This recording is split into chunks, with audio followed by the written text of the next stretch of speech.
the guy who threw it said, "I'm calling it safe," and the other guys had to make a call basically, and they didn't make the negative call. They went safe. All right. Paul Macbeth. And I've heard Hewley say point blank he's going to argue for himself no matter what. He bullies his way. I've heard him say that too, and heard you talk about that. He probably tried that in Norway.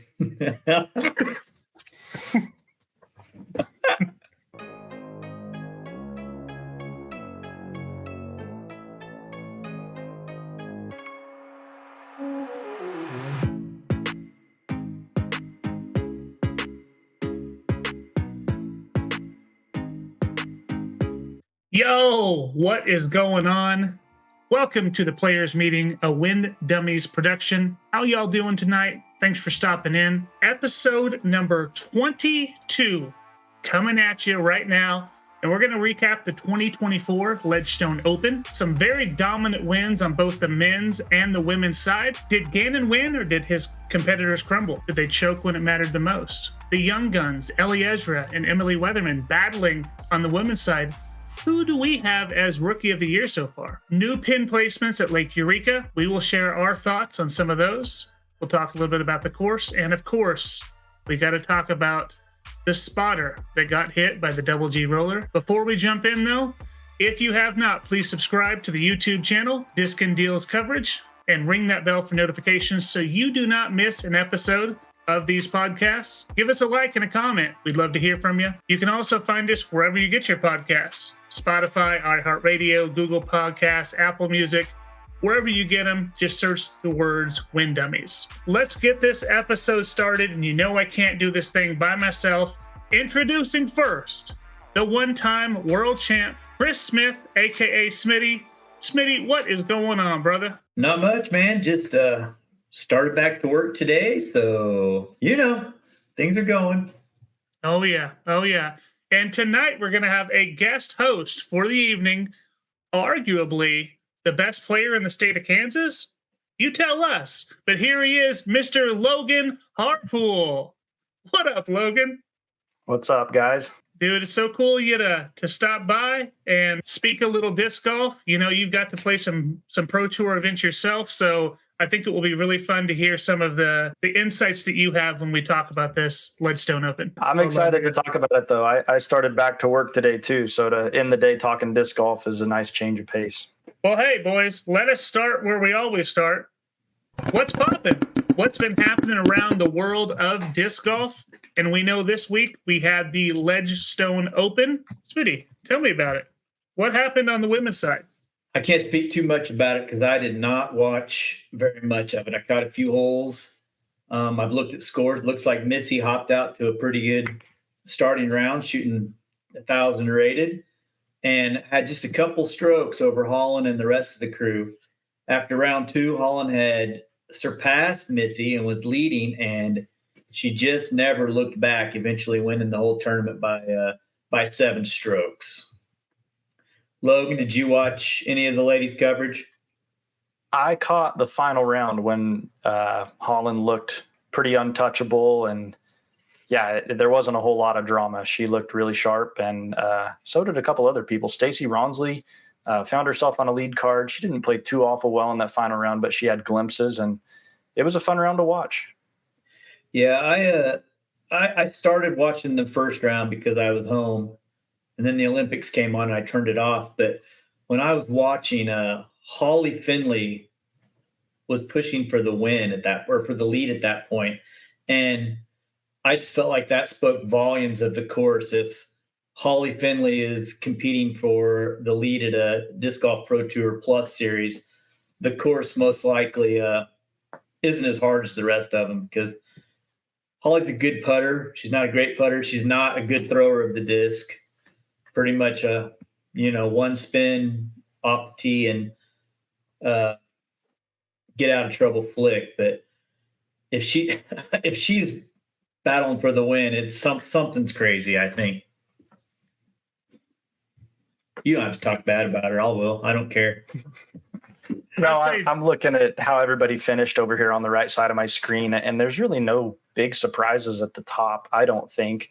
I don't remember the last time we saw Lisa that high. I don't know if she ever has been. I think they said that's her first or her best finish on the Elite Series.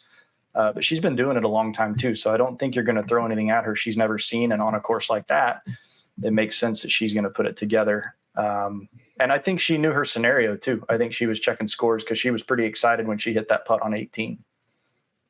Well, what about this? Do you think that helped her compete at all? For sure. This is that'll keep you. That'll keep you round. This is, I think, round 3. She threw in a 78-footer, a 92-footer, and a 112-footer, all in 4 holes. Yeah, that's pretty nasty. But I think that same thing can be said about Holly Finley that you can about Lisa Fakis, though, where if she's competing for a win, is the course really something that is going to push these ladies? I think you can say that to a point, but it's not nearly as drastic because Lisa Fakis was challenging for a win at Worlds when it was in Utah, and throw pink, she was right in the battling for the win come down the stretch one year. So she's got a more dynamic game than Holly Finley, I think. But yeah, if either one of those win the Disc Golf Pro Tour Plus Series over four rounds, it's going to be a shocker. I tell you what, I was a big fan of, though, the fact that the women had their own course and the men had their own course. I think I really liked it for a couple of reasons. One, I would think that would let the ladies feel like that event was for them. They could, the TD, everybody running the event could tweak the course, set the course up exactly so women could score. And these chicks are shooting double digits, dude. So I think they may have succeeded on that. So did you probably never even looked at this place when you were there? Did you, Logan? Nope, didn't set foot there, but I agree. I think too many courses are designed for MPO and then they slap short pads and short pins on it and make the women play. And so when you cater something to their game, it's a little more fun to watch. It is hard to tell how far some of those shots are when you see girls go out early in the day and throw a shot, and then you see the men go out and play. You get a little perspective, but it might be better to not. Yeah, it looked pretty open. They were able to shape shots. I think you saw girls do things that you don't normally get to see. But yeah, I think one that's catered to their game. There's a reason the LPGA and PGA Tour are separate. I don't think the tour needs to split, but they're different stops, different looks. It's an entirely different game, in my opinion. Yeah, agreed. The course, though, seemed a little bit too short for me, even for them. Like Holland, and Ella by far have a big advantage of throwing far, and that's a skill, and they should benefit from that skill. I think there's only 2 or maybe 3 holes over 400 feet on the whole course, and I got so frustrated, Ian. They had a 330-foot hole, and Holland ripped it through there and went 20 past. He was like just going off, and Zoe was feeding off of it. I was just like, that is a hole on anybody's local disc golf course. It wasn't a tremendous shot. Just roll with it. Just say, great shot, capitalize on the birdie, and let's move on. But I'm ready for a change on that dude, man. Yeah, there were some touch shots, which was kind of strange to see because you usually see touch in the woods and then a little more power and speed when it's open. And there were some open shots that I agree. It looked like they couldn't really get on. And there were other women that were up there too. This is the first time we've seen Emily Weatherman since before Europe. She's one that I think she has some sneaky distance. Stacy throws far. Ellie Ezra sitting in 10th. That girl throws far. She's only going to get better. It would be fun to see him uncork a little bit more and have some freedom, kind of more of a preserve type course where Kale made it a thrower's paradise. But again, catered to women. I don't know how they feel about it, but I do think the fact that it was their course, it had to feel good for them. And there was a couple of holes that required a little bit of thought process for them. There was 2 where they had to lay up short of the water and then throw over the water. And depending on that drive, obviously the closer you are to the water, the easier it is to clear it. But the pins weren't way past the water. So if they'd go ripping past the pin, they'd have a scary comeback. And it was there's a couple of interesting holes, but I think the one thing that I'm going to remember from that course It was sweet, dude. I'm jealous. That thing was long. I don't know if you saw it all, Logan, but they had garden hoses out there, and these people were, I mean, these chicks were having a blast. I thought it was kind of weird that the best women in the world are riding a wet banana, but whatever works for you. Yeah, I like it. I think there's a time for professionalism and there's a time to cut loose and let people see you as a human too. You know, some sports don't do that.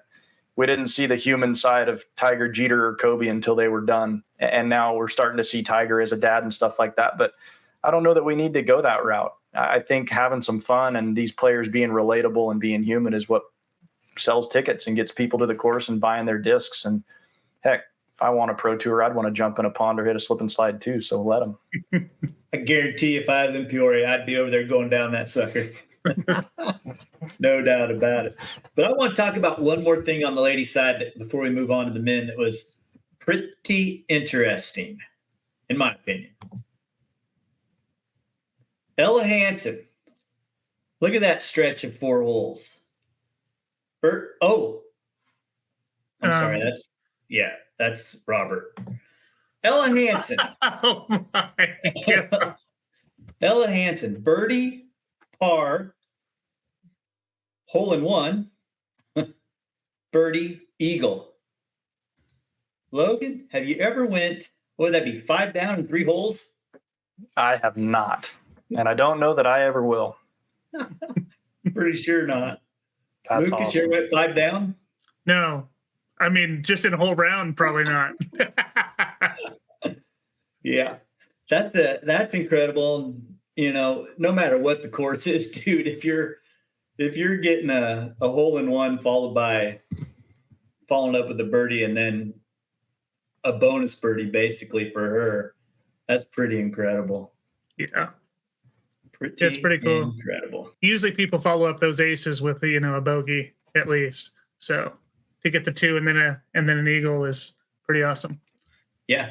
Yeah. Let's move to the men because that had the potential to be a show, but Gannon Buhr ruined that for us again. After the first round, we had Goose, Emerson, and Dickerson all go 9 down. Pretty good, right? Seems pretty good. Top 14 separated by 2 strokes. So as good as it seemed, it wasn't awesome by any means. Round 2, here comes Gannon. -11, 1086 rated round to jump into the lead. And you know what? When he gets out front, it's going to be hard to catch. Round 3, more of the same. Gannon goes 11 again, 1079 rated, going into setting up what I thought was going to be a really fun final round. We had Gannon at only 4 ahead of Kyle, who I thought if Kyle could maybe apply some pressure early, something could happen. And Kyle played really well day 3, I thought. Really well. Remember when we met him, Logan? Where was that? DO? Oh, yeah. Yeah, years ago. Yep. Oh, yeah, I remember. Yeah, before he was Kyle Klein, but he wasn't Kyle Klein yet. Yeah, he just won like the NAGT or whatever that thing is, I think. He won a car. Might have been did he? Yeah, he won a car at one of those Dayfield brick things, I think. Maybe I'm making it. Yep. Yeah, I played, I think that same tournament later, I wound up playing with Cole Redolin. Had no idea who he was, who he'd become. Played both those young guns. Yep. And then joining those 2 was the best brother duo ever to play disc golf, probably. You know, you guys don't know who the Jarvises are, but they were freaks back in the day. The Sexton brothers don't have a prayer against these dudes, man. These guys are awesome. The Gerthies, Garrett Gerthy claims that his brothers are better than him, but ain't no brothers better than these brothers. The Robinsons, those dudes, boy, good God. I love Ezra or Isaac's putt. I love watching that. And I just love Ezra's complete aura that he brings to a car. That dude's like, you don't like what I'm doing, I'll just punch you in the face is the vibe I get from him. I don't know anything about him, but that's what I get. Logan, you probably know them both a little bit, don't you? Yeah, they're both the nicest guys you'd ever meet. They definitely have a different demeanor on the course. They're pretty similar off the course. If you watch Alden's vlogs, it's not a lot fake in there. They're a lot of fun. They're goofy, genuine, good human beings. But I think Ezra has a little more of a – it's hard to say that Isaac doesn't have a killer in him, but Ezra has more of a edge. I don't know, an edge, aggressiveness. Yeah, whereas Isaac is more just kind of get in the flow and do it. The desire to win is there for both of them, but yeah, don't let the tattoos and the piercings fool you. He's a good guy. He's a nice guy. He'd take time to talk to anybody, but yeah, put him on a Sunday, especially against his buddy Gannon. He wants to win, and it's a matter of time. You know, he took down, I forget the Silver Series, but he got one last year. So he knows what it's like to, yeah, I forget where that was. It was Northeast. New York somewhere. Yeah. Yeah, he'll get there. It's a matter of time. So I mean, as that round started out, right? Gannon misses a putt on the first hole that I'm not sure Gannon has ever missed a putt.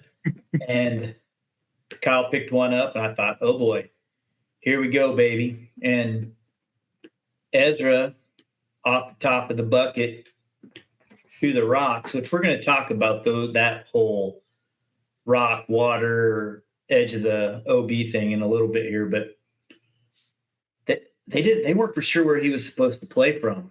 Should he pull it up? Should he play from there? How far could he come up? That's bizarre that's an issue at one of your showcase events, in my opinion. That should have been a no-brainer. You're in, you're going from there, you're out, you're going from here type deal to me. But in going into hole, is it 8 or 9? Which is the 8? 8. Going into hole 8, Ezra had closed the gap to within 3 of Gannon. And Gannon didn't play well that first 9. That's as bad as I think I've seen Gannon play on video. For sure. And then unfortunately, Ezra went OB on 8, and so did Gannon. Right? I wish Ezra would have stayed safe and picked another one up on him there. I think it could have got interesting there, but then they both birdie 9? Is that right? Yeah. And then hole 10, that thing played hard this year. I felt like that OB on the right was brought way in tighter than it normally was, or the wind was different or something, because I saw so many people short right in OB. And did you guys see Gannon's shot on that? Yeah, it was perfect. No, it wasn't. He hated it. Oh, did he hate it? Did he throw the forehand? He forehanded it. He hated it. He thought he was going OB right, 100%. Logan, what do you think? I'm pulling it up here. I'm having trouble remembering. I'm going to give you This is the one that Calvin aced, right? Yeah. Last year. Oh, that that turnover eagle. Yeah, Gannon was for sure he was going to be pushing the OB line, and that dude might be the luckiest son of a buck on tour, because he was nowhere near it. And then Ezra gets up there and watches his brother putt and roll out of bounds. Yeah. Which that puts a doubt in your head right away. And Kyle threw a terrible putt, and then Ezra missed. And that was it, man. The door was cracked open. The opportunity was there. These boys were putting a little bit of heat on them. That one, I call it good break for Gannon. Just slammed the door shut because he made a killer putt on the next hole. A couple more killer putts down the stretch, and game over. Yeah, I mean, he shot even par on the front 9, which is very un-Gannon like. And I swear, if Ezra stays clean on 8, I think he picks up another one there. Then it's 2, then maybe, Gannon. Gannon shot on the back 10. Yeah, I think it would. But what I'm wondering, so go ahead and tell everyone what he shot. No, you tell me what he shot. I think he had like 9 of 10. Is that right? 9 down with the OB. Yeah. So even if Ezra birdies that and Gannon does what he did, there's not enough holes. Yeah. My thinking is, does he feel a little pressure if Ezra's on his tail a little bit more? You never know. Gannon has not shown that he buckles under any pressure, though. So I doubt that happens, but it just would have made for more interest and drama for me as a fan to watch instead of watching, Gannon win by 7. He murdered the back 9, dude. He did. It was ridiculous. One thing that I noticed, I don't know if anybody else noticed this, on 2, he throws his tee shot out of bounds, Gannon, long, which is where you want to miss. You don't want to miss right in the gazebo because you have a weird flex or a sidearm into that green at best. Throws his approach long, right? And then he's putting coming back. That's the one he missed. When he missed that putt, he raised his right hand and looked toward the water where the kayakers were, if you noticed that. It did. And I've played enough with Gannon to know that he doesn't make excuses. He may have a reason, but he doesn't often make excuses. He's very hard on himself. He doesn't really like to blame other things. I wonder if one of those kayakers didn't move, if they made a ripple, if something happened. We'll never know. I haven't talked to Gannon, but I was thinking on holes where the water's in play, number one, were they paid spectators or did they kayak their way in there to catch some free disc golf? Not according to Philo.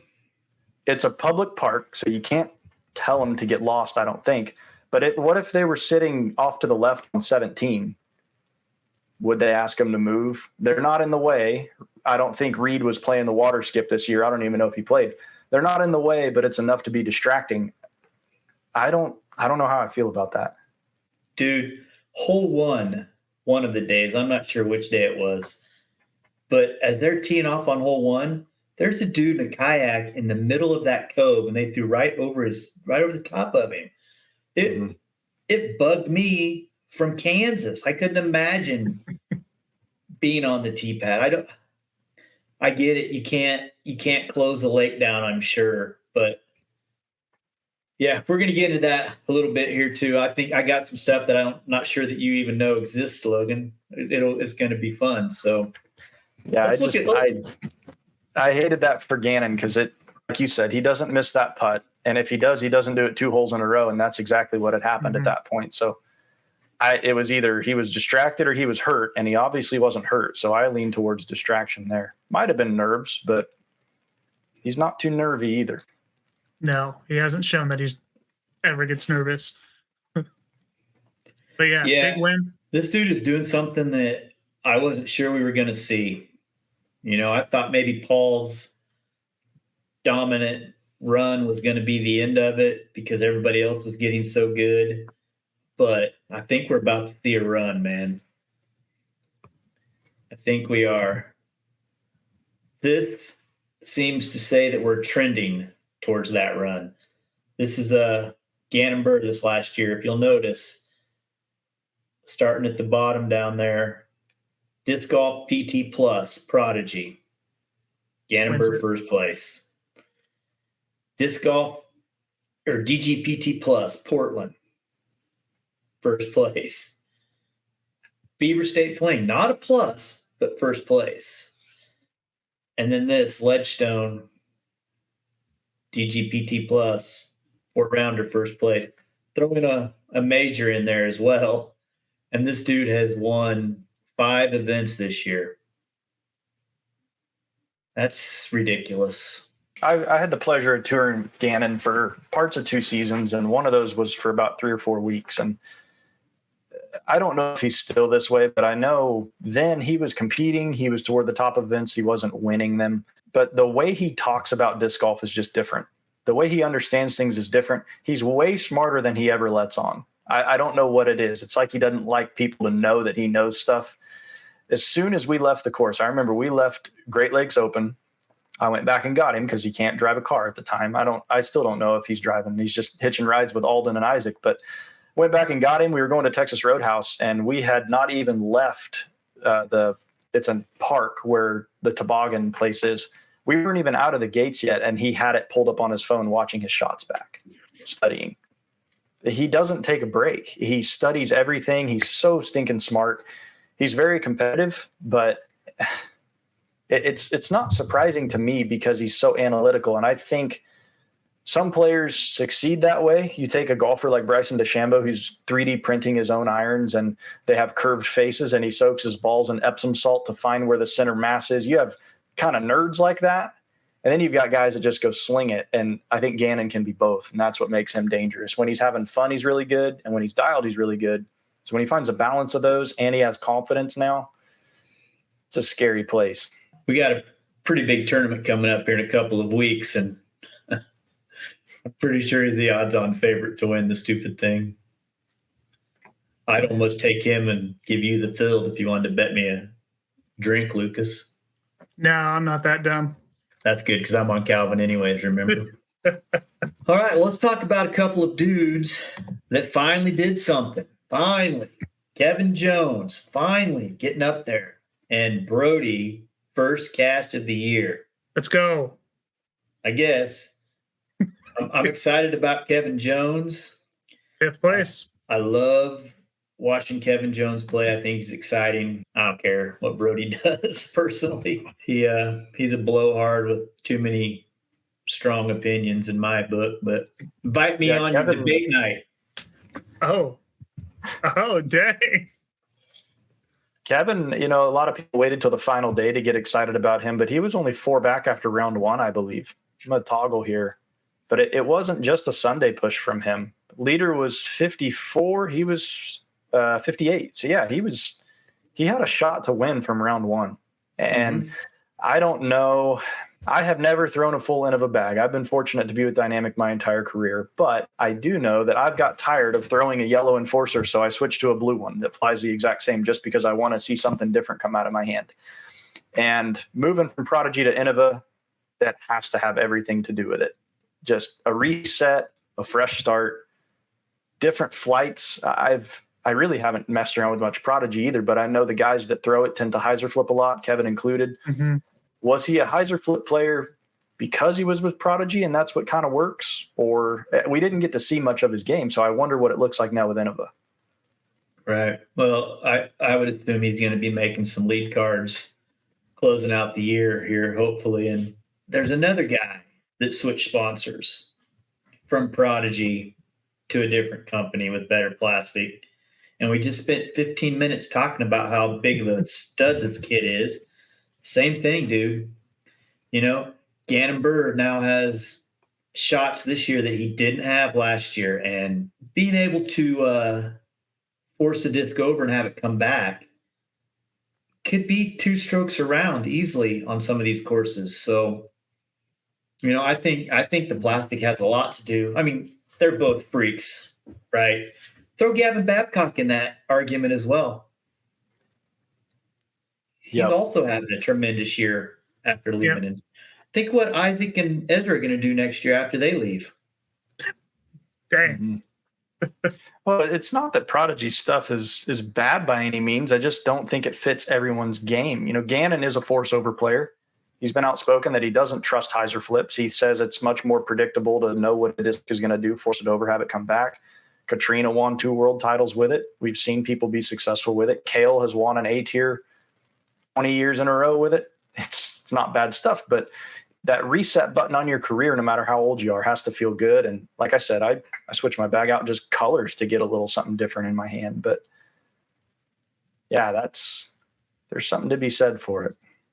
Yeah, this course probably suit Kevin pretty well too. There's lots of room, lots of airspace to work disc on several holes, and he's a great putter thrower. And some of the harder holes there are putter holes. Well, not necessarily the harder holes, but the have to get holes like 4 and 7 that you want to get. Those are putters all day for Kevin Jones. Good stuff. Good stuff.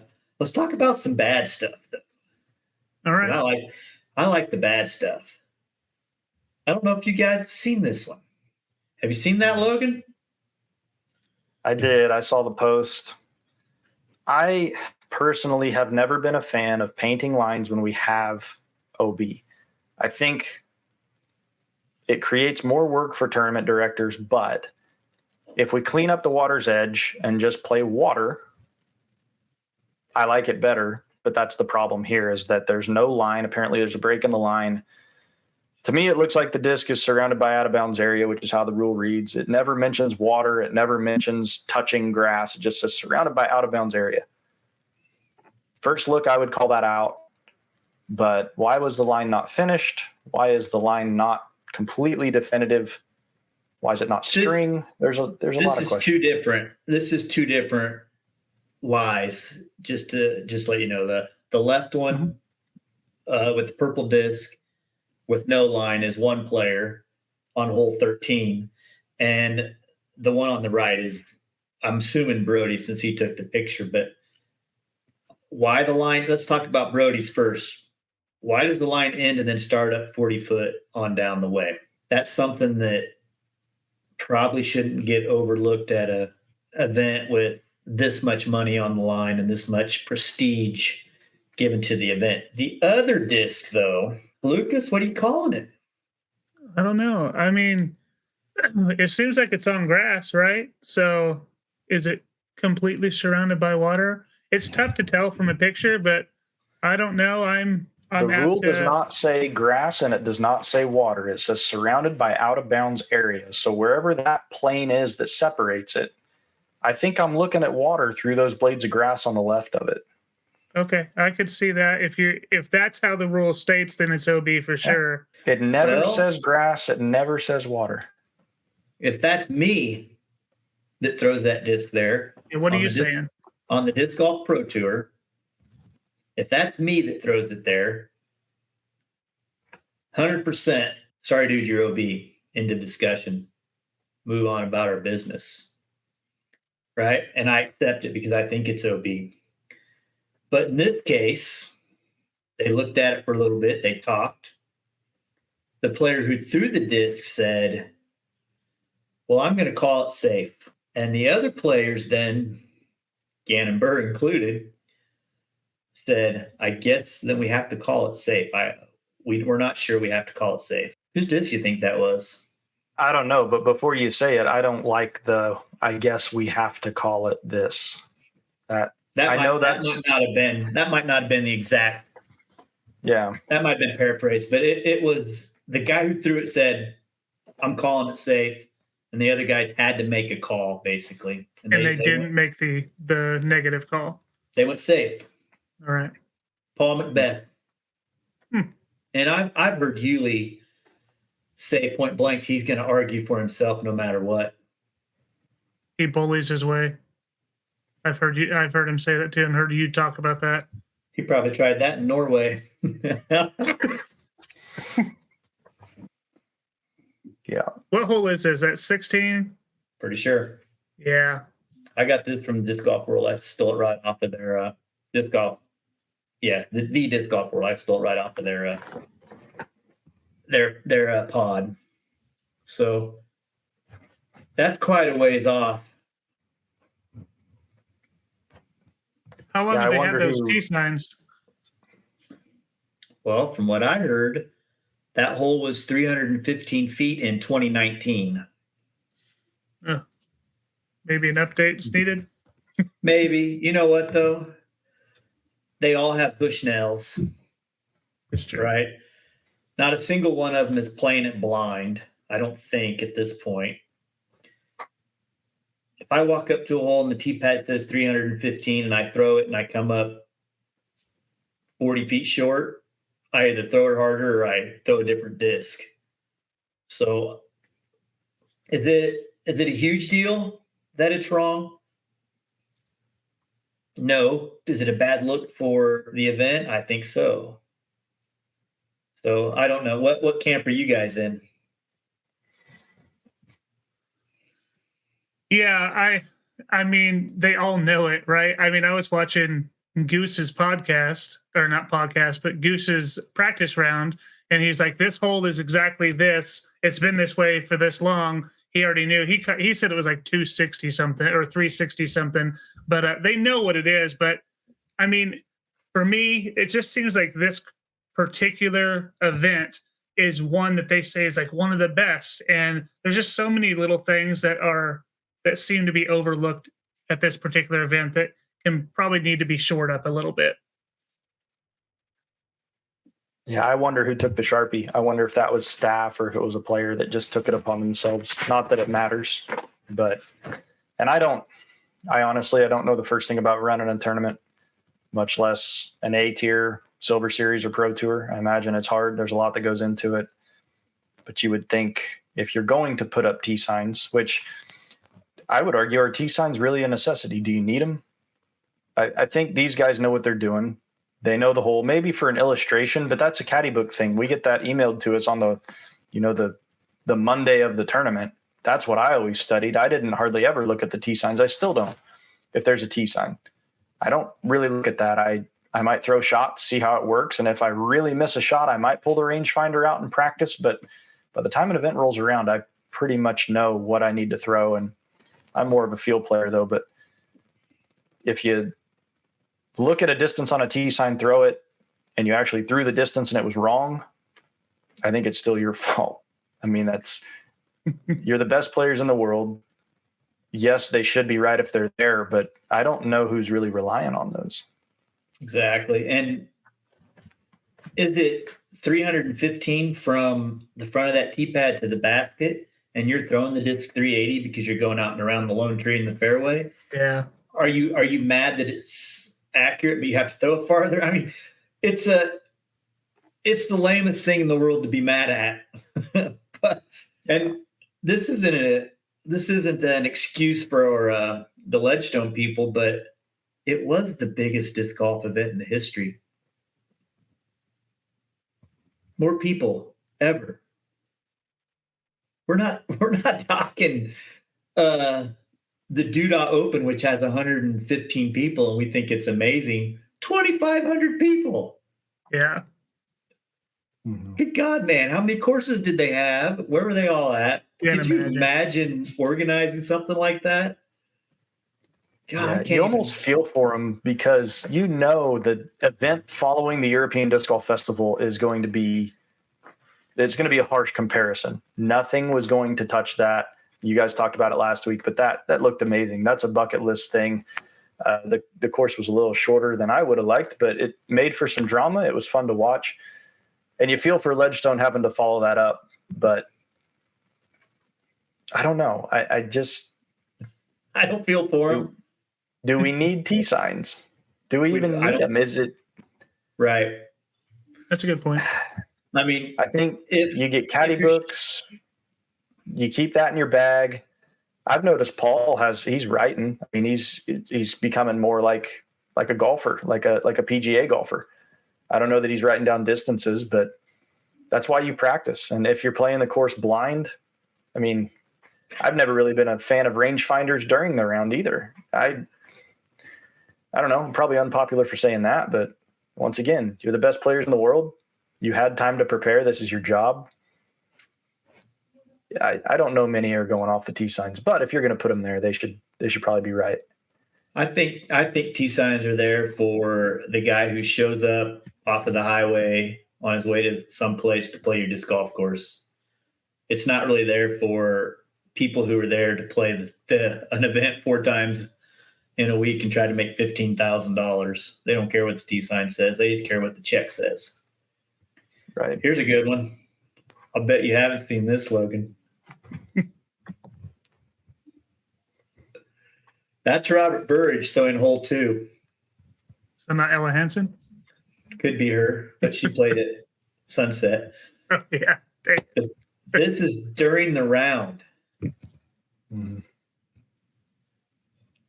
Yeah. Yep.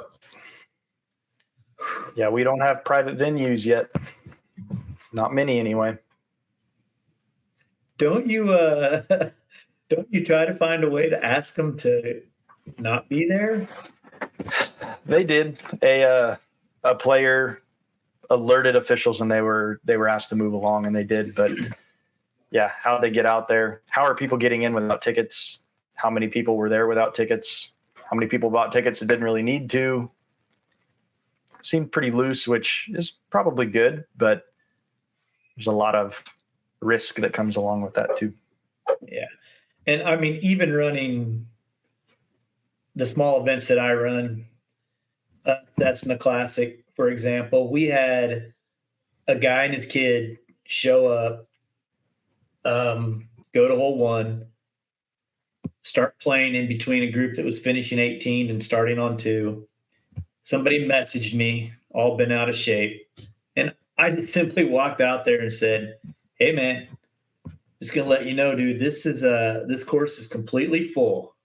There's people on every single hole. It's going to be the slowest round you've ever played. I can't tell you to leave, but nobody's going to let you play through. You're going to have people behind you the whole time. And he's like, oh, we're new to disc golf. We thought something was going on. Where do you think we should play? Now, that's a little different story than Daryl and Sam out fishing catfish during the Ledgestone Open. I mean, it's spawning season. So, yeah, it sounds like you handled that as good as you could. It's different local than Pro Tour. Locally, if we're in that scenario and we complain that somebody is on our, in quotes, disc golf course, the baskets are going to get pulled. If we complain about people being in our fairway when it's a public park, if it gets taken to the city as a nuisance, the disc golf course is going to be the first thing to go. They don't need it there. It's a public park first and a course second. But when you're talking about the Pro Tour, it's kind of a priority. If nothing else, the aesthetics are important, which kind of goes back to kayaks. But yeah, you got people fishing, and it's not a knock to that guy. He probably just thought, oh, the park's busy today and nice weather. I want to go no clue. Something. Yeah. He had no clue what was going on. He was just out there. Not a knock to him, but throw back some Budweiser and have a good time. Heck yeah. That's crazy though, right? just throwing with the guy. Yeah. Feet from him. Okay, and then here's the thing that everybody knows about. Yeah, the old spotter. Yeah, and as soon as I saw, this is exactly what I thought. Some guy trying to block a free kick or whatever the hell you call those in fake football. He was just trying to jump over it and be cool. Like, it was the last card of the day, right? Wasn't it? Was that lead card? Or was it? Or was it Chase? It was Double G. And Scott Stokely put out the best video on it. If you haven't watched it, you should. No. He just basically says, am I mad at the spotter? No. That dude gave up his whole day. That dude stayed out there in the sun the whole day to help our tournament. And you know what? If there's any person in the world that has a right to be mad at all about any of that thing with this dude getting hit, Garrett Gerthy. That's the only person that has any skin in that fight to be mad about. Now, it did look like the guy was trying to be cute, man. The spotter. Yeah. Which, if you have a disc coming at you at 25 or 30 miles an hour, you can probably be cute and fart around a little bit. But when you have a disc coming at you at 70 miles an hour on the ground, I don't think you can mess around.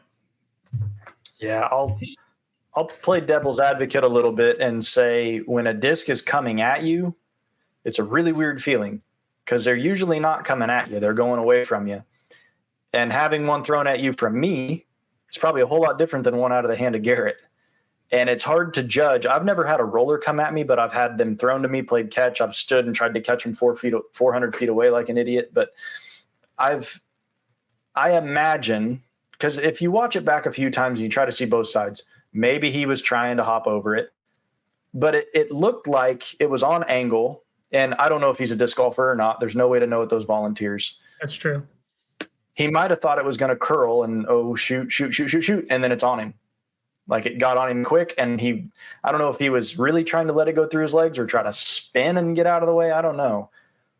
But I bet it left a bruise. Oh, yeah. It was moving and you see him immediately after it. It's not like he felt good about it. Oh, no. The wind was taken out of him and just, you want to go crawl in a hole and hide. What a crappy situation for that poor dude, man. But it is what it is. I mean, dude, what's he there for? To tell him where they went out? Can you not see the fairway in that area, Logan, or do you know? I think it's tough. I think to spot. I think more for air shots because they'll skip that way if it's a backhand. I think more for marks because the OB on the right is just that road, I believe, because you saw guys throwing out of the shrubs. Yeah. We're gonna talk about that. I'm just glad. I hate it for Garrett. It's not good for anybody, but I'm glad it wasn't final round back nine. Yeah. Because then you're looking at a Bartman moment. If you're a Cubs fan, you know all about that. That guy, I don't know much about what his life was like after that, but I heard it wasn't very good. So it wasn't a high pressure situation. If there's any silver lining. And Garrett even posted, I don't know if you guys saw it. He said, back off the spotter. Yeah. Something to that effect. You know, it was an honest mistake and heated in the moment, as I think any of us would be. But I think when the smoke settles, he didn't try to block it. He didn't try his hardest to get out of the way, but he didn't try to block it. Yeah, I've Get had behind the tree, homie. I've been out there and had hyzers come at me, and I'm like deer in the headlight. Which way do I go? And so, yeah, bad situation, but Yeah. you know, I guess it happens, right? All right, Yeah, let's talk. Go ahead. Finding volunteers for those events isn't easy. You know, I'm friends with Jackie and Scarlett at Dynamic, and every time that event rolls around when they had Masters Worlds, they're scrambling to find people. And once again, I don't envy people in that position, but the volunteers that do put in their time, they deserve a lot of respect and standing out. I mean, I came and watched you at Masters World, Smitty, and that was it wasn't cool out. It wasn't cloudy. You know, it was hot, windy, kind of brutal, and people were out there about all day. So Yeah, they deserve respect. But at the same time, if you get your desired number of volunteers, say you need 100, do you really have time to brief them? Do you have time to get all of them together in one place and brief them? Or is it an email that you hope they read? I don't know how that works, but you know, people saying he didn't know, he may not have known. He may be a fan that wanted to get close to the action. The email got sent to his junk folder and he never saw protocol. There's more than one way to look at it. I don't know. All I know is I feel for the dude. I bet he still feels bad about it. he might be the custodian at Nate Heinel's insurance company that got his arm twisted to do it too. We don't know. Yeah. You never know. Let's talk course a little bit. We've seen this is the first year we've seen a couple of these pin placements. Hole 9 we've seen previously. Right pin was first and last day. Left This pin is the was bridge hole. middle day. Yeah, this is the bridge hole. And for me and Lucas, we have no idea what the bridge hole is like. We haven't stood on that tee pad. We haven't looked down that bridge to see. 350 doesn't seem like too far. It seems like you're above it quite a ways, so it doesn't seem like distance is going to be. And for these guys, distance isn't an issue at all. But I feel like the left pin was just bailout city all day long for these dudes. Yeah, that's the miss, in my opinion. Left is the miss. I mean, that was when I played there. It's nervy to get out, and I did not play the tournament. I played 3 holes of the tournament. I practiced there in Northwoods, and then I had a condition that I have under control now, but muscle spasms, and I birdied hole 1 at Eureka, and I tripled hole 2, and then couldn't pick up my disc, so my team manager started caddying for me, and I was forced to leave the course after hole 3. Sat in the hotel room for 23 hours a day for the next few days, but I did practice the courses, and I remember that bridge hole. You got the metal beams, and this is where watching footage is so deceptive, and we're going to talk about Idlewild here in a little bit. It's the perfect course to talk about deceiving camera footage because a lot of those gaps are tighter than they look. The bridge at Eureka included. I was throwing an overstable mid. If it was windy, I'd go felon.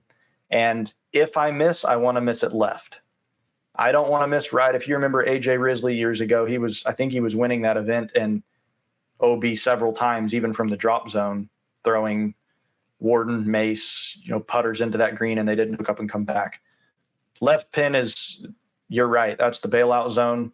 But that tee shot is just enough to where Gannon, I don't think he can comfortably throw his force over the way he wants to. Mhm. if that illustrates it for you. I think it has to be a straight shot, maybe a little bit of turn on something, but if you're going to turn it, you almost have to start it at one of the sides. And take it from me, that bridge makes a little bit of a noise when you hit it.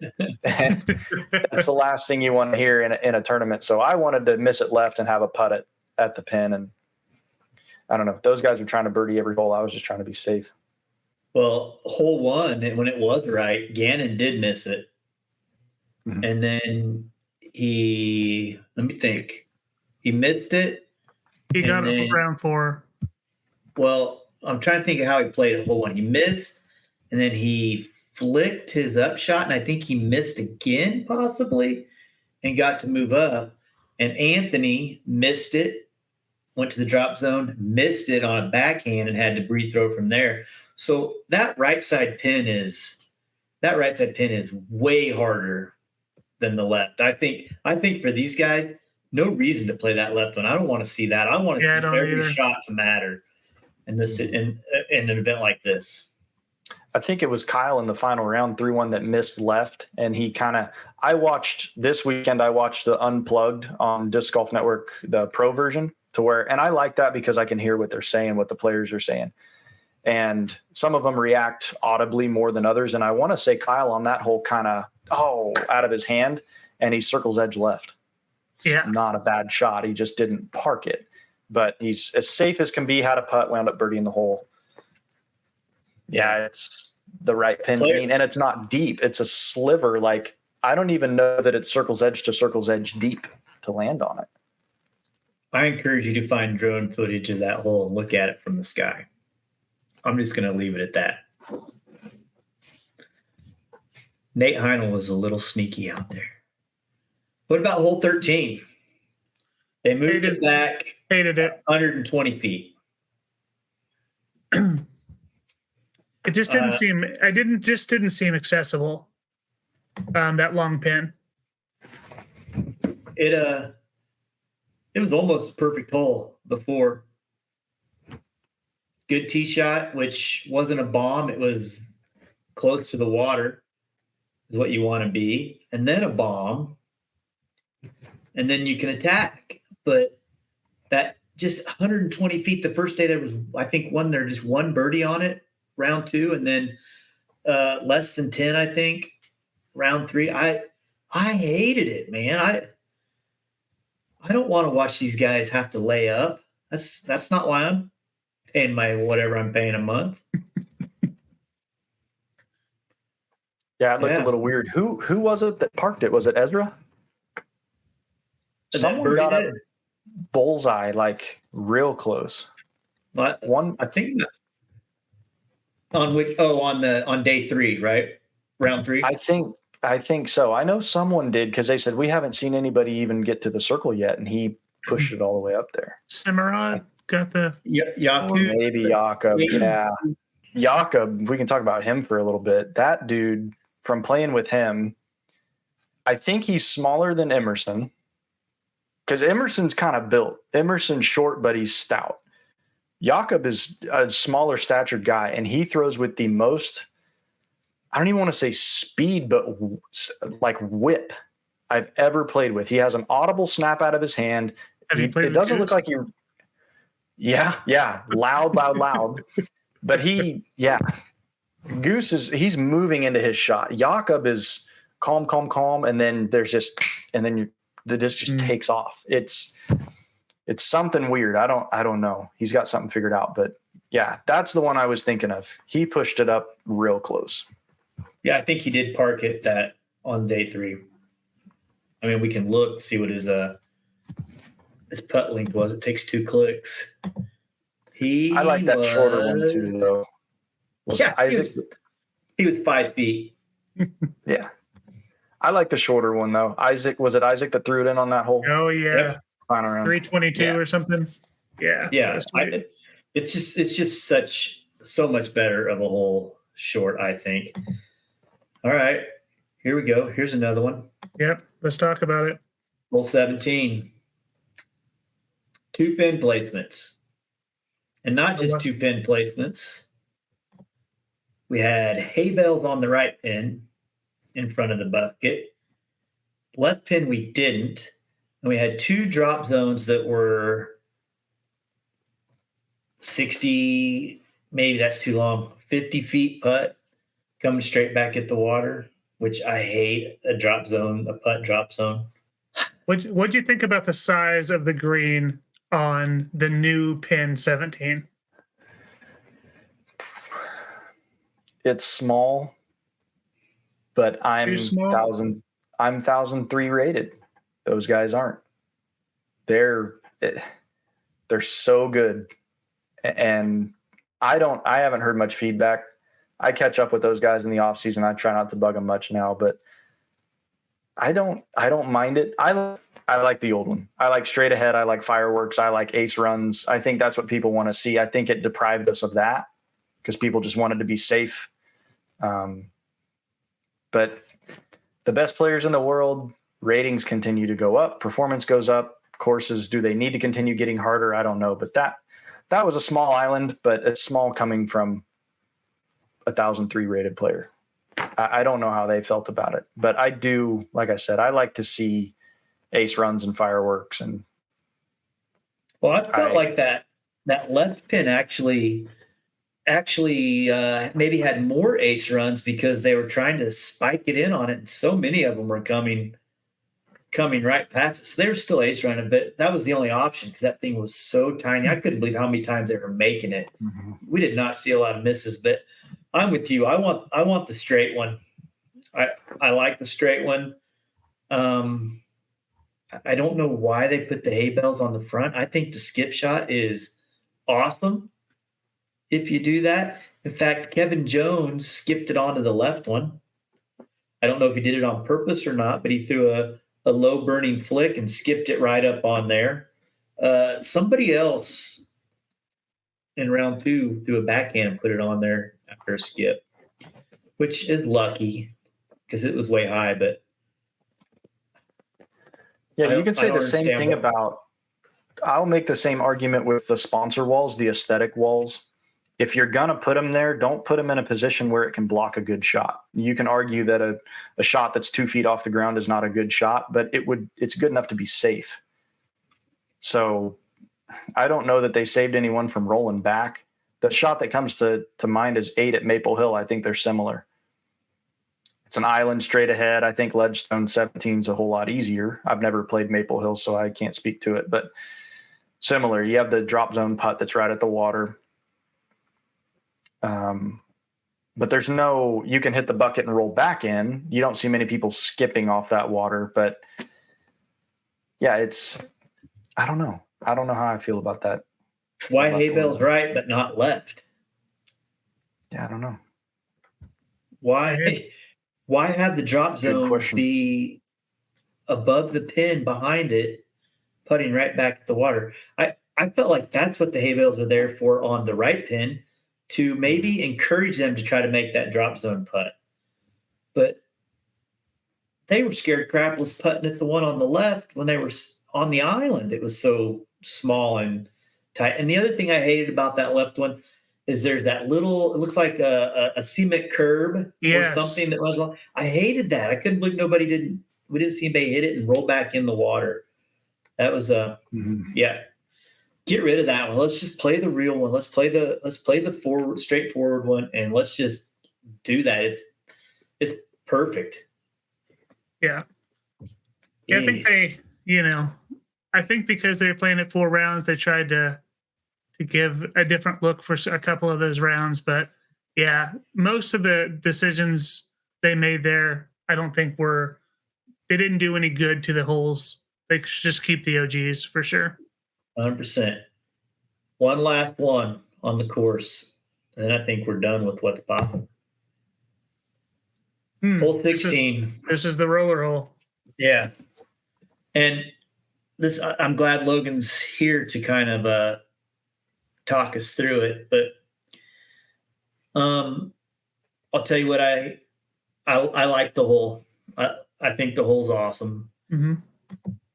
What I hate about the hole is I saw 3 cards of people intentionally overturn a roller into that hedge tree because they knew they were going to hit it and bounce out, no fear of going OB. Logan, is it too skinny down there just to say this, that walking path is OB? No, I don't think so. I think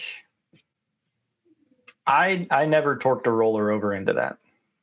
I was worried about, I think the Mando was in play when I played there. I just wanted to be inbounds, and then if I went out, I wanted to go out of bounds down by the basket. If I mess up, I want to mess up way down there, not right here. But from what I remember, I think those have grown up quite a bit because I was there a couple years ago. I think back then, if you did that, there were gaps in them that you'd shoot right out of bounds. So that's probably a new thing. I don't hate people having to play from there, though. I don't. I think it's kind of funny to see them leaning out and playing.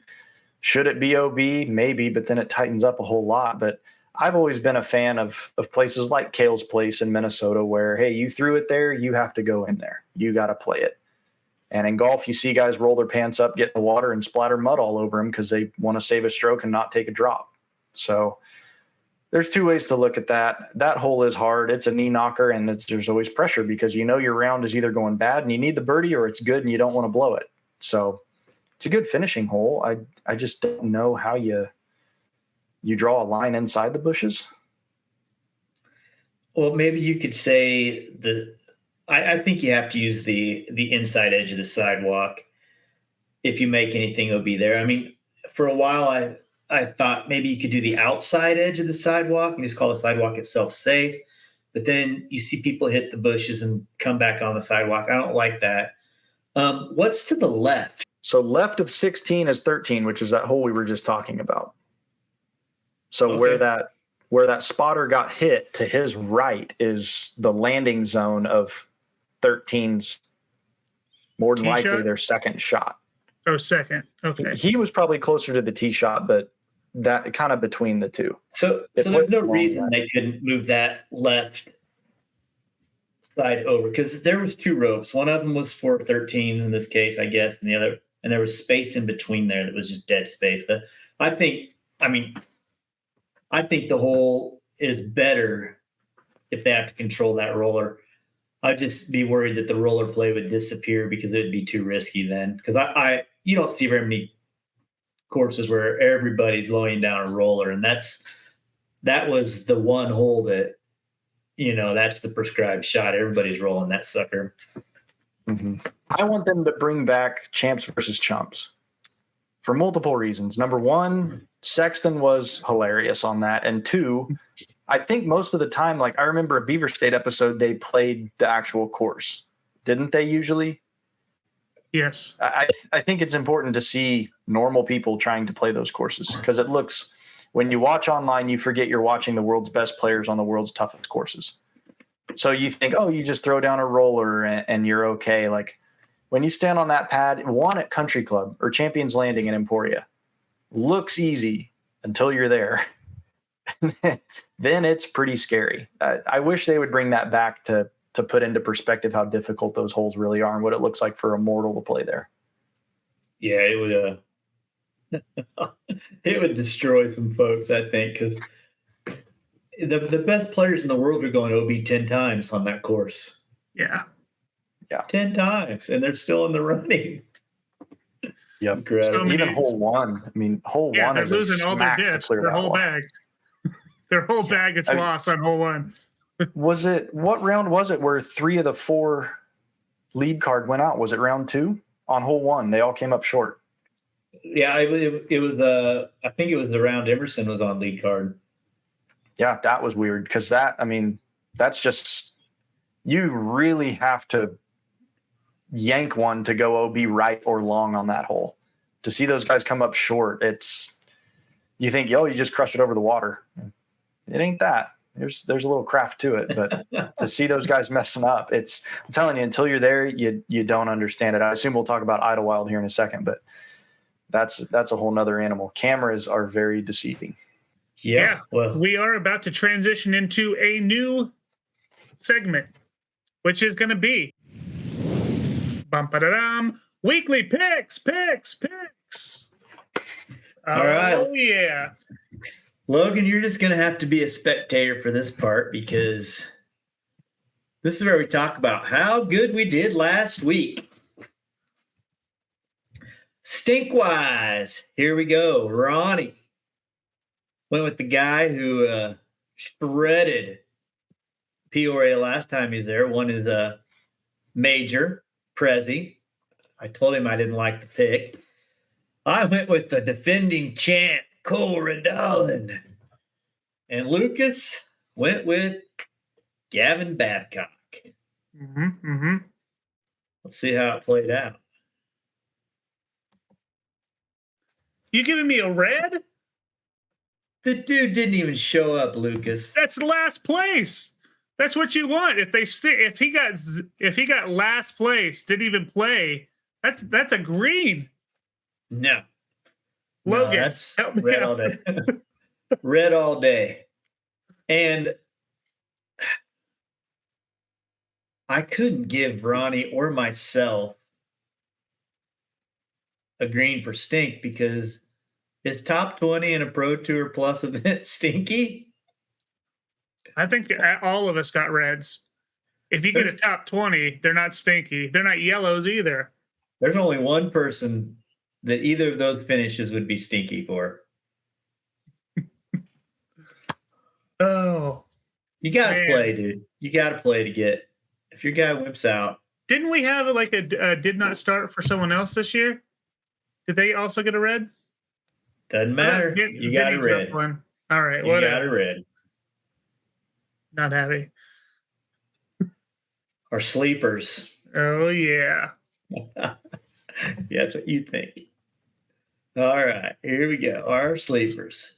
Ronnie went with Corey Ellis. I went with the Goose. I thought this might be his week. And you went with White Troy Polamalu. How do you say it? Polamalu. How do you say that? Polamalu. Yeah, whatever. And Lucas, congratulations on the green. 24th. Now, I don't know if you noticed, but Goose beat him. And Goose and Corey Ellis both, well, Corey got a red. Poor Ronnie got red because Corey, guess what Corey's average finish on tour this year is? Probably right there. 32. 32.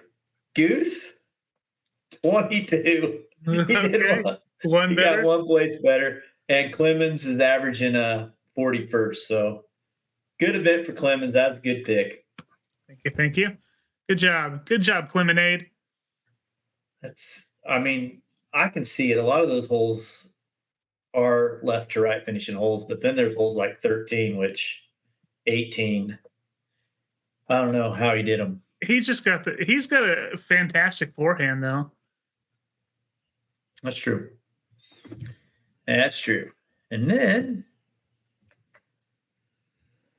man, I was watching this one, dude.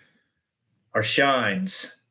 You stunk on this one, but Ronnie, I was watching Vinny and Dickerson battling the whole way. It's fun when you don't mess up, isn't it? It is. This is cool. Yeah. So, well, T3 for both of you. We got the green. You know, Calvin hit a birdie at the end to tie for the T3, or Dickerson would have had him. Dang it.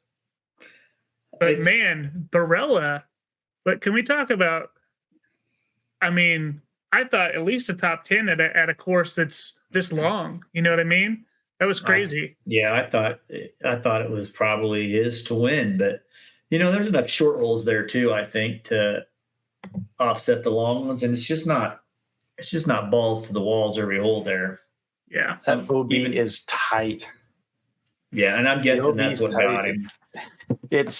You have to throw far, but you have to be precise with landing zones. It didn't look too windy, but I think that's what the most difficult part comes from. Is it's easy to throw far, it's easy to be accurate, but it's not easy to do both at the same time. Yeah, it's I didn't dive into Anthony's performance, we never saw him. You know who else we didn't see? We never really saw Vinny. And the dude got third place. Yeah. So that's 2 places worse than he'll do in a couple weeks, that's for sure. All right. Well, should we jump into Idlewild and talk about our picks there? We should. Now, if Logan, are you picking with us? Yeah, I got him. Yeah. Yep. Let's go. All right. Did we tell you Gannon Buhr's off the table? No, but that's okay because I had 4 for that anyway. All right, good. We didn't. He's not off the table ever. All right, should we let Logan go first? Well, yeah, we should. But we got to tell him the most important rule. So Logan, if your stink wins the tournament, you take everyone out to Roadhouse. So you might want to rethink your stink. Logan, I've been right on the. I've nearly lost it multiple times, baby. It's fun. They can all win. That's the problem. There's 40 guys that can win. I know. Well, I'm not going to back out now. All right. And you get to go first. You get to pick which category you want to start with and fire that. Oh, can we not pick the same people? We can. We don't. We can do whatever we want. Okay, all right. I didn't know if it was like a draft. No. Okay. So Gannon is on the table or he's not? Sure, you can take him. Yeah. Okay. Yep. I'm taking Gannon. He's played well there in the past. He won it last year. He's hot. For the shine is what we're on. I'm assuming. Okay. Yeah. Okay. I'm taking Gannon. He's just too consistent, too hot right now. He's got a load of confidence. He will contend. Yeah, I can. I'm never going to say he's not a good pick for winning a tournament. So nice, safe pick. Yep. Smitty, who you got? Not Gannon, that's for dang sure. I went Chris Dickerson. There's my dude. You better not have picked him. Well, I'm not going to say anything. You go ahead and go first. Yeah, you want to say anything about Dickie? I mean, the guy was in the running this week. Guy's in the running every week. He's, it's going to take a really good, nearly perfect effort for him to win. And really good, nearly perfect are nearly impossible at Idlewild. But this dude's got crazy shots. He's a good scrambler. He's good. I think this is his week. I hope it's his week. I do too. I pull for that guy, mostly because he wears boots when he plays. But I'm going to go with someone that has won this tournament in the past. Isaac Robinson, nice pick. Yeah. Well, it's not Gannon Buhr. It's not Gannon Buhr. I feel a lot better. So yeah, I did want to go the Gannon Buhr train because that's too easy. So I went IROB, which is probably just as easy. I'm hoping he gets Gannon this week. Yeah. He was closer at Ledgestone than it appeared. I don't know if you saw him miss the Mando on 16 after he threw his shot. So there's a couple of strokes that he just threw away. But dude, he's like Logan said, there's 40 dudes that can win it. He's in the shorter list. He's in the 10 dudes that wouldn't surprise you if he won it. Oh yeah. So yeah, I think that's a good pick for Shine. I think they're all 3 good picks. Yep. I'll start the next one. I'm going to go sleeper. After a fantastic performance this last week, we're going to go with the guy that just changed his sponsor. We're going to go KJ USA to do well here in Idlewild. That's 2 times in 3 weeks, I think. I think I was just a week early. He's got it down now. He's feeling good. He felt a little bit of like, okay, I can do this now with these discs, and now that momentum's going to keep moving. So, yeah, that's right. I don't know that that's much of a sleeper. I understand why you do it, but if you go to jump like YouTube, Jomez Idlewild. He's on all the coverage. He just hasn't finished there yet. He plays really, really well there, though. Yeah, so that's a very good point. So, Logan, something to keep in mind. You're right. It's probably not a sleeper, but it's a sleeper this year compared to how he's typically finished this year. He's like 45th average finish this year. So picking him here, and if he gets a top 5, I'm in a real good spot for sleeper. True. I'll go. I'm going with the guy that this is his last chance for me. If this guy doesn't perform this week, he's going on the list with Joel Freeman. Okay, I thought you were going Joel again. I will never pick Joel Freeman in anything ever again. This guy, I was high on him at the beginning of the year. I don't understand what the heck is going on. Alden Harris. Yeah, I'm surprised with him. Speaking of a Discmania or a prodigy to Discmania change that hasn't really worked out as well as we would have thought. Yeah, but his game is so much different than those other guys. He's got not as much oomph as those other dudes have. For sure. Logan, who you got on your sleeper? Just checking to see if one guy's playing it, but I can't get to it quick enough. I'm going to go Adam Hammis. Adam Hammis. He has played. He's been on lead cards there in the past. He came home a little early. I don't think he stayed for the disc golf festival. Got to go home, do some stuff he loves to do. He's going to be relaxed, confident. Adam Hammis. And he will be there. Is that who you're wondering? No. I was checking him Okay. But I'm not going to let you know because you're going to steal him. You know, Hammis, he had pretty good performance this last weekend. I can definitely see why you are high on him with his confidence he built from his 126th place finish at Ledgestone. So, hey, I don't care. He'll be fine. Yeah. All right. So that leaves me for the stink. I tell you, I had the stinker of all stinks until I looked and the coward wasn't there. I was going to go Ezra Aderhold because I know he would have got worked at this place, but he's not on the list. So I said, self, let's live on the edge again. Let's be a man. Simon Lizotte. Okay. He's been struggling this year. Well, kind of. He's had some good finishes, but that's why I picked him because I think he has a high average finish, but he hasn't looked fantastic over in Europe. And I don't know. I just like living dangerously. Sometimes I drive without my seatbelt on. Oh my gosh, you can't say that. Just in the neighborhood. Logan, who you got? What are we on? Stink? Yep, stink. Okay, I'm taking a risk because he DNF'd.